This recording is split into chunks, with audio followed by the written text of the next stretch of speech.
Cənubi Avropa regionuna aid əlamətləri müəyyən edin.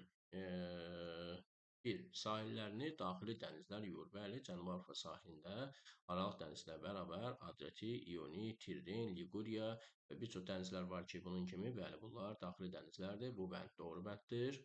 Ərazidə yerləşən ada və yarımadaların relyefi dağlıdır. Bəli, ümumiyyətlə Cənubi Avropa seysmik qurşaqdadır və bu ərazinin əsas hissəsi ada və yarımadalardan təşkil olunub ki, və bu ərazilər də seysmiki nəzərə alsa, əsasən daha çox qırışıqların, yəni relyef olan dağların üstünü təşkil etdiyi bir ərazidir və bu da doğru bənd olacaq.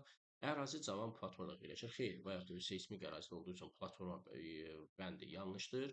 Dünyanın ən böyük kurort turizm regionlarındandır. Bəli, doğrudur bu bənddəki, hansı ki, bu ərazilərdə dünyanın ən böyük kurort turizm ölkələri İtaliya, İspaniya, Portuqaliya, Yunanistan kimi dövlətlər yerləşir. Bəli, bu doğru bənddir.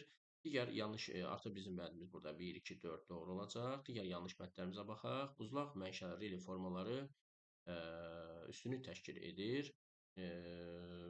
Yəni burada buzlaq mənşəli relyef formaları əsasən Şərqi Avropada və ya Şimali Avropada, Avropanın daha çox ərazilərində daha çox rast gəlinir. Yəni bu bənddə yanlış bənd olacaq. Antropogen mənşəli düzənliklər yaradılmışdır.